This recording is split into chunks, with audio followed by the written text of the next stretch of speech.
नमस्कार, तपाईं हेर्दै हुनुहुन्छ एनबी न्यूज। म हेमन्त अधिकारी। सर्वप्रथम मुख्य समाचार।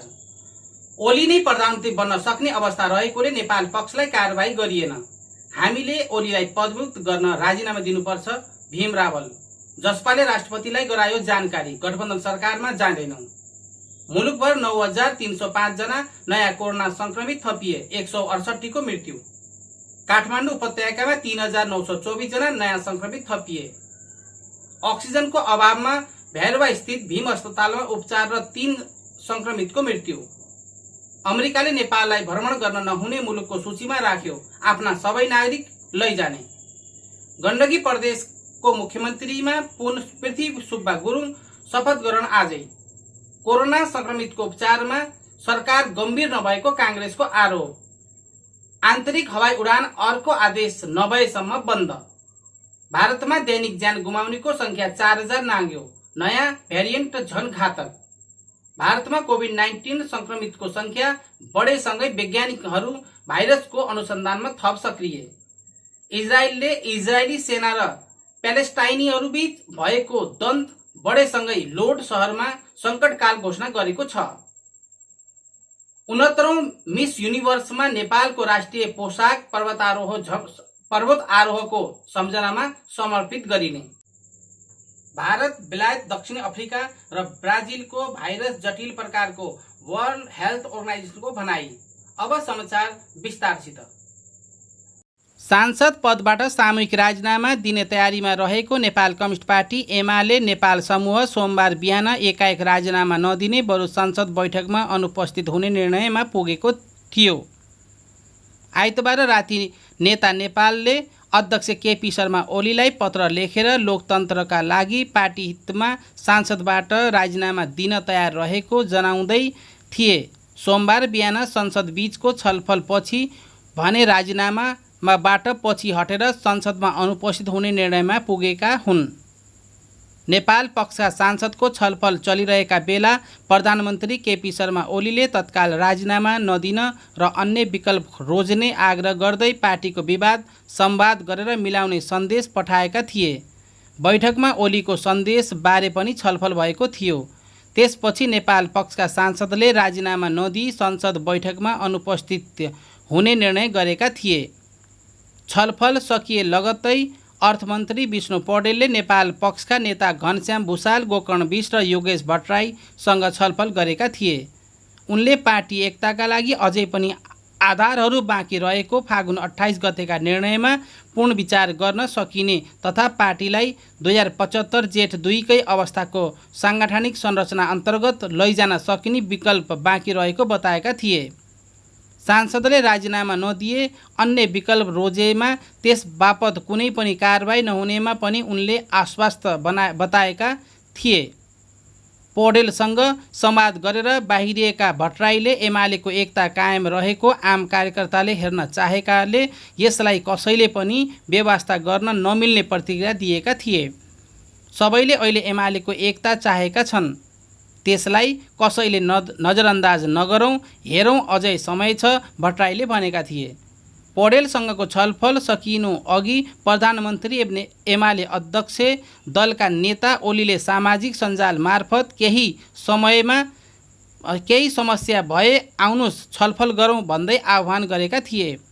नेपाल कम्युनिस्ट पार्टी एमाले संसदीय दलका सबै माननीय सदस्यहरूलाई अवगत नै छ। प्रधानमन्त्रीले विश्वासको मत लिने प्रयोजनका लागि आज दिनको 1 बजेबाट प्रतिनिधि सभाको विशेष अधिवेशन र बैठक बस्दै त्यस प्रयोजनका लागि प्रधानमन्त्रीको पक्षमा मतदान गर्न दलका तर्फबाट जानकारी गराइएको छ। यस्तो अवस्थामा आन्तरिक मतभेद र असन्तुष्टि केही भए आपसी छलफलबाट समाधान गर्न सकिने नै छ, तसर्थ हतारोमा कुनै पनि अनुचित निर्णयमा जान वाञ्छनीय नहुने कुरामा म सबै मान्यज्यूहरूलाई ध्यानाकर्षण गराउन चाहन्छु, उहाँले भन्नुभयो। आउनुस् केही समस्या भए सँगै बसौँ, छलफल गरौँ र समाधान गरौँ, ओलीको भनाइ थियो। नेपाल पक्षको निर्णयअनुसार नै संसदको विशेष अधिवेशनमा सो समूहका 28 सांसद अनुपस्थित रहे। यस विषयलाई एमाले प्रमुख सचेतक विशाल भट्टराईले संसदीय इतिहासमा कलङ्कको दिन भएको टिप्पणी गरे। उनले यस विषयमा पार्टीभित्र छलफल गरेर निर्णय भएपछि मात्रै टुङ्गोमा पुग्ने बताए। नेपाल पक्षका सांसदले प्रधानमन्त्री ओलीलाई असहयोग गरे पनि उनीहरूमाथि तत्काल कारबाही नहुने स्रोतले बतायो। पार्टी एकता कायम राख्न तत्काल कारबाही नहुने ओली पक्षका एक नेताले बताए। सरकारले कोरोना महामारीको नियन्त्रणका लागि मुलुकका अधिकांश जिल्लामा निषेधाज्ञा लम्ब्याएको छ।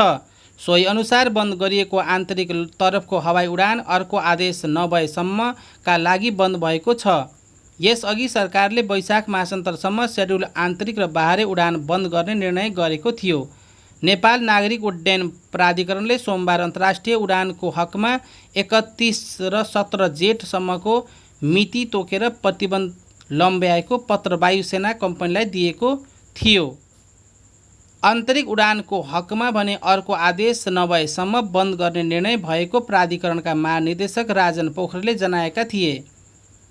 महामारीको अवस्था हेरेर सरकारले निर्णय लिन्छ उनले भने। अहिलेका लागि अर्को निर्णय नभएसम्म उडान बन्द हुनेछन्। यस बीचमा चार्टर्ड मेडिकल तथा कार्गो उडानको अनुमति भने नियमित दिइनेछ।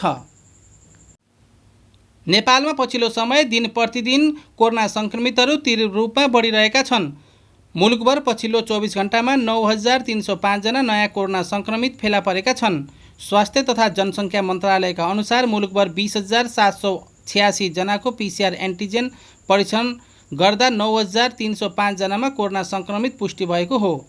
20,362 जनाको RT-PCR परीक्षण र 424 जनाको एन्टिजेन परीक्षण गर्दा 9305 जनामा कोरोना सङ्क्रमित पुष्टि भएको छ। पछिल्लो 24 घण्टामा मुलुकभर 9305 जना नयाँ सङ्क्रमित थपिएसँगै कुल सङ्क्रमितको सङ्ख्या 4,22,349 पुगेको छ। पछिल्लो 24 घण्टामा 4,444 सङ्क्रमित निको पनि भएका छन् र 168 को मृत्यु भएको छ। कोरोना भाइरस कोभिड-19 को सङ्क्रमणबाट पछिल्लो 24 घण्टामा देशभर 4,444 जना निको भएर घर फर्किएका छन्। स्वास्थ्य तथा जनसङ्ख्या मन्त्रालयका अनुसार पछिल्लो 24 घण्टामा देशभर 4,444 निको हुँदा डिस्चार्ज हुनेहरूको कुल सङ्ख्या 3,16,436 पुगेको छ। यसै गरी क्वारेन्टाइनमा रहनेको सङ्ख्या 517 रहेको छ भने पछिल्लो 24 घण्टामा देशभरमा 20,776 जनाको PCR एन्टिजेन परीक्षण हुँदा हालसम्म कुल 26,93,088 जनाको PCR एन्टिजेन परीक्षण भएको छ। यसै गरी पछिल्लो 24 घण्टामा थप 168 सङ्क्रमितको मृत्यु पनि भएको छ। हालसम्म नेपालमा कोरोना सङ्क्रमणबाट मुक्त हुनेको मृत्यु हुनेको सङ्ख्या 4,252 पुगेको छ। रूपन्देहीको भैरवामा रहेको भीम अस्पतालमा 3 जना सङ्क्रमितको मृत्यु भएको छ। थेग्नै नसक्ने गरी बिरामीको उपचार भइरहेको भीम अस्पतालमा बुधबार बिहान अक्सिजन सकिएको थियो। अस्पताल स्रोतका अनुसार अक्सिजन सकिएको 15 मिनेटभित्रै उक्त अस्पतालमा उपचार र 3 जना सङ्क्रमितको ज्यान गएको हो। अक्सिजन सकिए लगत्तै तुरन्त प्रशासनलाई अस्पतालले खबर गरेको थियो। तर प्रमुख जिल्ला अधिकारी असमान तामाङले अक्सिजन व्यवस्थापन गरेर अस्पताल पठाउँदासम्म 3 जनाको मृत्यु भइसकेको बताएको छ। अस्पतालकी मेडिकल सुप्रिन्टेन्डेन्ट डाक्टर शकुन्तलाले बिरामीलाई भरथेक प्रयास गर्दा पनि बचाउन नसकिएको बताइन्। मृत्यु हुनेहरूमा लुम्बिनी सांस्कृतिक नगरपालिका 11 का 39 वर्षीय पुरुष ओम सरिता र 2 नम्बरकी 17 वर्षीय महिला र सिद्धार्थनगर 4 की 44 वर्षीय महिला रहेका छन्। मृतकका आफन्तले सरकारले अक्सिजन समेत सहज गराउन नसक्दा परिवारको सदस्य गुमाउनु परेको गुनासो गरेका छन्। उक्त अस्पतालको आइसियु र भेन्टिलेटरमा गरी 86 जना सङ्क्रमितको उपचार भइरहेको छ। यी सबै बिरामीलाई अनिवार्य अक्सिजन चाहिने अस्पतालले जनाएको छ। 20 र 25 जना बिरामीको भुइँमा नै उपचार भइरहेको छ। बुधबार 81 हावाहुरी सहितको पानी पर्दा भुइँमा उपचाररत बिरामीको बिचल्ली समेत भएको थियो। यता भैरवाको युनिभर्सल कलेज अफ मेडिकल साइन्सेसले बुधबार विज्ञप्ति जारी गर्दै अक्सिजन अभाव भएको बताएको छ। उसले बुधबार साँझदेखि नयाँ बिरामी भर्ना रोक्ने र उपचाररत बिरामीलाई पनि अक्सिजन सहितको उपचार गर्न नसक्ने बताएको छ। पछिल्लो समय काठमाडौँ उपत्यकामा पनि कोरोना भाइरस सङ्क्रमणको हटस्पट बन्दै गएको छ। स्वास्थ्य तथा जनसङ्ख्या मन्त्रालयका अनुसार विगत 24 घण्टामा काठमाडौँ उपत्यकामा 3,924 जना नयाँ कोरोना सङ्क्रमित थपिएका छन्। मन्त्रालयका अनुसार ललितपुरमा 448 जना सङ्क्रमित थपिएका छन्। त्यस्तै काठमाडौँमा पनि 3,250 नयाँ र भरतपुरमा 226 जना नयाँ सङ्क्रमित थपिएका हुन्। जनता समाजवादी पार्टी जसपाले सो पार्टी गठबन्धन सरकारमा सहभागी नहुने जनाएको छ। जसपाका प्रथम अध्यक्ष महन्त ठाकुर र वरिष्ठ नेता राजेन्द्र महतोले बुधबार राष्ट्रपति विद्यादेवी भण्डारीलाई भेटेर नयाँ बन्न लागेको गठबन्धन सरकारमा जसपा सामेल नहुने स्पष्ट पारेको हुन्। पार्टीका अर्का अध्यक्ष उपेन्द्र यादवले गठबन्धनमा सहभागी हुने कुरा मिथ्या भएको भन्दै ठाकुर र महतोले त्यसमा पार्टीको समर्थन नरहेको बताएका छन्। शीतल निवासमा राष्ट्रपति भण्डारीलाई पत्र बुझाउँदै गठबन्धनको सरकारमा नजाने जसपाले स्पष्ट पारेको हो। राष्ट्रपतिले संयुक्त सरकार बनाउन आह्वान गरेपछि नेपाली काङ्ग्रेसले आफ्नो नेतृत्वमा सरकार बनाउन कसरत तीव्र पारेको छ। 3 दिनको समय सीमा आज राति 9 बजेसम्म सकिँदैछ।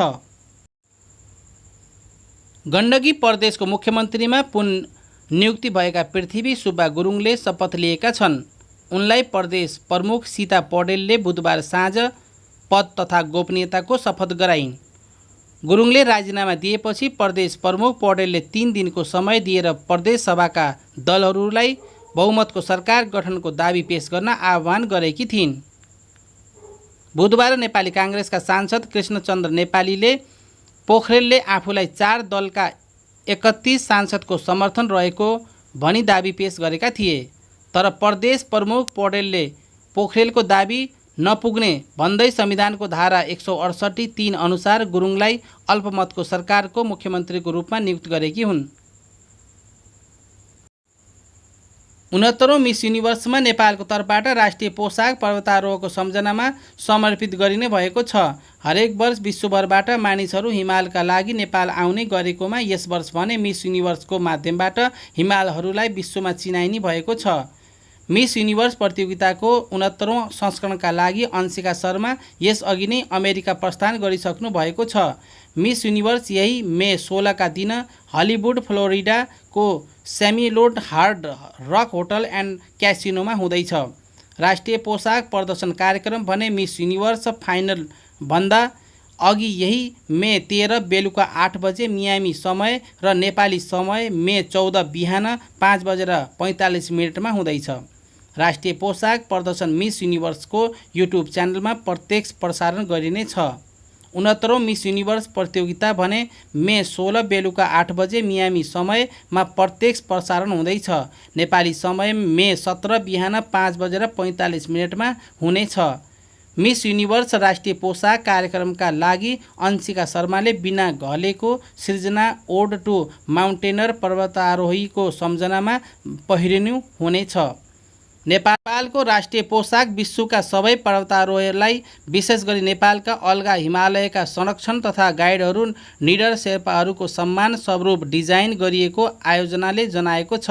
विश्वका सबैभन्दा अल्का चुचुराहरू आरोहण गर्न सफल कैयौँ व्यक्तिहरूका लागि नेपालको प्रदर्शन ऐतिहासिक साबित हुने विश्वास गरिएको छ। डिजाइनर बिना घलेका अनुसार राष्ट्रिय पोसाक पर्वतारोहणका क्रममा लगाइने जम्पसुटको डिजाइन संस्करण हो। शेर्पा बङ्खुबाट प्रेरित भई सेतो ब्रेकबाट एभरेस्ट आउटफिट जसले सो जम्पसुटको डिजाइन गरेको हो। नेपाल कम्युनिस्ट पार्टी एमालेका नेता भीम रावलले राजीनामा दिएर जानुपर्ने बताएका छन्। सामाजिक सञ्जाल ट्विटर मार्फत प्रधानमन्त्री केपी शर्मा ओलीलाई पदमुक्त गर्नु आवश्यक रहेको भन्दै राजीनामा दिए अघि बढ्नुपर्ने बताएका हुन्। असाधारण समस्याको समाधान गर्न असाधारण पाइला चाहिन्छ। थप राष्ट्रिय हित पार्टी विधान विपरीत र अलोकतान्त्रिक कार्य गर्नबाट प्रधानमन्त्री केपी ओलीलाई रोक्न पदमुक्त गर्नु आवश्यक छ। बुधबार ट्विट गर्दै उनले भनेका छन्, त्यसका लागि हामीले सांसद पदबाट राजीनामा गरी स्थिति निर्माण गर्नुपर्छ। यो राजनीतिक नैतिकता र कानुनी दृष्टिले धेरै उचित छ। प्रमुख प्रतिपक्ष दल नेपाली काङ्ग्रेसले कोरोना सङ्क्रमितको उपचारमा सरकार गम्भीर नदेखिएको आरोप लगाएको छ। काङ्ग्रेस संसदीय दलको कार्यालयले आज एक विज्ञप्ति जारी गर्दै सरकारलाई विषम परिस्थितिमा समेत गम्भीर नभएको आरोप लगाएको हो। विषम परिस्थितिमा स्वास्थ्य सामग्रीको अभाव हुन नदिई कोरोना सङ्क्रमितको उपचार गर्नुपर्नेमा सरकार जनताको स्वास्थ्यप्रति गम्भीर नभएको काङ्ग्रेसको आरोप छ। विज्ञप्तिमा उल्लेख गरिएको छ कि खरिद गरिएका स्वास्थ्य सामग्री तथा उपकरण जहाज अभावका कारण आयात हुन नसक्दा चीनका विभिन्न विमानस्थलमा अल्पत्र छन्। यस्तो विषयमा सरकार गम्भीर हुनुपर्छ। विमानस्थलमा रोकिएका स्वास्थ्य सामग्री र उपकरण अविलम्ब ढुवानीको व्यवस्था गर्न सम्बन्धित निकायको ध्यानाकर्षण गराउन चाहन्छौँ। भारतमा पछिल्लो 24 घण्टामा कोभिड-19बाट 4205 जनाको ज्यान गएको छ। यो हालसम्मकै सर्वाधिक दैनिक मृत्यु हुनेको सङ्ख्या हो। भारतमा देखिएको नयाँ भ्यारिएन्टका कारण यति धेरै सङ्ख्यामा ज्यान गएको बताइएको छ। भारतीय नयाँ भ्यारिएन्टलाई लिएर विश्वव्यापी चिन्ता बढेको छ। विश्व स्वास्थ्य सङ्गठनले एक पत्रकार सम्मेलन गरेर भारतीय भ्यारिएन्टबारे चिन्ता प्रकट गरेको हो। भारतमा विभिन्न भ्यारिएन्ट फैलिएको पनि सङ्गठनले जनाएको छ। भारतमा विशेष गरी आन्ध्र प्रदेश भ्यारिएन्टलाई अत्यन्तै खतरनाक मानिएको छ। भारतमा सबैभन्दा फैलिएको चाहिँ युके भ्यारिएन्ट मानिएको छ। भारतमा कोभिड-19बाट ज्यान गुमाउनेको सङ्ख्या 2,54,000 नाघेको छ भने अस्पतालहरूमा भरिभराउ भएको छ। कैयौँ ठाउँमा नदीमा शव फाल्न थालिएको समेत जानकारी आएको छ। भारतीय अस्पतालहरूले अक्सिजन अभाव अहिले पनि झेलिरहेका छन्। सङ्क्रमण गाउँ-गाउँसम्म फैलिएको र जताततै मृत्यु भएकोले मृतकको यकिन र यकिनन तथ्याङ्क लगाउन गाह्रो भएको छ। सो अवधिमा 3,48,000 भन्दा बढीमा सङ्क्रमण पुष्टि भएको छ। सोमबार र मङ्गलबार सङ्क्रमण सङ्ख्या केही घटेको थियो। मङ्गलबार 3,29,000मा सङ्क्रमण पुष्टि भएको थियो। भारतमा हाल सक्रिय सङ्क्रमितको सङ्ख्या 37 लाख रहेको त्यहाँका स्वास्थ्य मन्त्रालयले जनाएका छन्।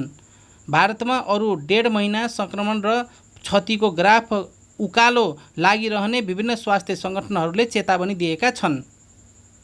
भारतमा फेला परेको कोरोना भाइरस कोभिड-19 को चिन्ताजनक नयाँ स्वरूप भ्यारिएन्ट निकै सजिलोसँग फैलिन सक्ने देखिएको छ। तर यस नयाँ स्वरूपको भाइरसलाई ट्र्याक गर्न र यसलाई अझ राम्रोसँग बुझ्नका लागि आवश्यक पर्ने परीक्षण गर्ने तरफ भारत निकै पछाडि छ। सोमबार विश्व स्वास्थ्य सङ्गठन WHOले भाइरसको प्रारम्भिक अनुसन्धानका आधारमा यस नयाँ स्वरूपलाई निकै चिन्ताजनक भनी वर्गीकृत गरेको छ। यस भाइरसको नयाँ स्वरूपलाई WHOले पहिला नै मुलुकमा समेत फैलिएका बेलायत, दक्षिण अफ्रिका र ब्राजिलका नयाँ स्वरूपका भाइरसकै टीकामा राखेर अनुसन्धान अघि बढाएको छ। हामीलाई यो भाइरसको नयाँ भ्यारिएन्टका बारेमा धेरैभन्दा धेरै जानकारी चाहिएको छ भन्ने WHOले विज्ञप्ति जारी गरेको छ। अर्को भने बताउनुभयो कि हामीले थप अनुक्रमित गर्नु जरुरी छ र यसलाई भारत एवं अन्य मुलुकका विवरणसँग भिडाउनु पर्दछ ताकि यसबाट यो भाइरस कति फैलिएको छ भन्ने थाहा पाउन मद्दत पुगोस्। भाइरसको स्वभाव नै निरन्तर रूप परिवर्तन गरिरहनु हो र बढ्दो सङ्क्रमण वा फैलावटले नयाँ स्वरूप रूपान्तरण हुन मद्दत गर्दछ। भाइरसले नयाँ स्वरूप धारण गरे वा नगरे बारेमा भारतमा भाइरसको आनुवांशिक अनुगमन सुरु गर्न ढिलो भइरहेको थियो। अर्थात् यो कोरोना भाइरस कति सङ्क्रमणात्मक र घातक हुँदैछ भन्ने बुझ्ने प्रयास भएको देखिन्न। यी नयाँ स्वरूपमा बदलिएका म्युटेड कोरोना भाइरसका भ्यारिएन्टका विभिन्न वा विशेषतालाई अनुगमन गर्न जरुरी हुन्छ किनकि नयाँ स्वरूपमा बदलिएका भाइरसले मानिसको प्रतिरक्षा प्रणालीलाई बढी क्षति गर्ने, पुन सङ्क्रमित गर्ने वा खोपहरू कम प्रभावकारी बनाउने सम्भावना हुन्छ। अहिलेका लागि WHO को अनुसार जोड दिएको छ भने कोभिड-19 का खोपहरू नयाँ भ्यारिएन्टबाट सङ्क्रमित व्यक्तिलाई पनि रोगबाट रोकथाम गर्न र मृत्युबाट बचाउन प्रभावकारी छ भन्ने वर्ल्ड हेल्थ अर्गनाइजेसनको भनाइ छ। भारतीय वैज्ञानिकहरूको भनाइमा उनीहरूका काममा प्रशासन तन्त्रले उत्पन्न गराएको अवरोध र सरकारी निकायहरूबाट महत्त्वपूर्ण तथ्याङ्कहरू उपलब्ध गराउन भाइरस भइरहेको हिचकिचाहट चुनौतीपूर्ण छ। भारतले कुल सङ्क्रमितको करिब 1% तथ्याङ्क मात्र सिक्वेन्सिङ गरिरहेको छ र कोरोना भाइरस जिनोकमको विश्व डेटासम्ममा यस सिक्वेन्सिङको नतिजा पनि सबै राखेको छ। इजरायलले इजरायली सेना र प्यालेस्टाइनीहरू बीच भएको द्वन्द्व बढेसँगै लोड सहरमा सङ्कटकाल घोषणा गरेको छ। उक्त सहरमा इजरायली अरबीहरूको कारण अशान्ति फैलिन सक्ने जोखिम बढेसँगै इजरायलले उक्त सहरमा सङ्कटकाल लगाएको हो। अहिले इजरायलमा दुवैतर्फबाट आक्रमण भइरहेको छ। उक्त आक्रमणमा परि अहिलेसम्म कतिमा 40 जनाको मृत्यु भएको बीबीसीले बताएको छ।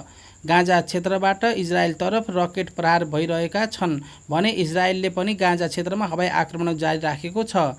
इजरायलको सेनाले आफ्नो मुलुकमा रकेट आक्रमण भइसँगै त्यसको जवाफमा गाजा क्षेत्रमा चरमपन्थीलाई लक्षित गरी हवाई आक्रमण गरिएको बताइएको छ। इजरायलमा 1000 भन्दा धेरै रकेट आक्रमण प्यालेस्टाइनीहरूले गरेका छन्। प्यालेस्टाइनी लडाकुले आफूहरूले इजरायलको तेल अभिभलाई लक्षित गरी आक्रमण गर्ने तयारी गरिरहेको बताएका छन्। मङ्गलबार इजरायली सेनाले 12 तलाको एक भवन खाली गर्न चेतावनी दिएको थियो। यद्यपि उक्त भवनमा गरिएको आक्रमणमा केही आम नागरिकको मृत्यु पनि भएको अधिकारीहरूले बताएका छन्। अन्तर्राष्ट्रिय समुदायले अहिले दुवै पक्षलाई द्वन्द्व कम गर्न आग्रह गरेका छन्। स्वास्थ्य अधिकारीहरू र चिकित्सकहरूले दिएको जानकारी अनुसार अहिलेसम्म 10 बालबालिका सहित 35 प्यालेस्टाइनीका नागरिक र 5 इजरायलीको मृत्यु भएको छ। आजलाई समाचार यति नै। ताजा समाचारको साथ फेरि भेटौँला एनबिआई न्युजमा। हस्त नमस्कार।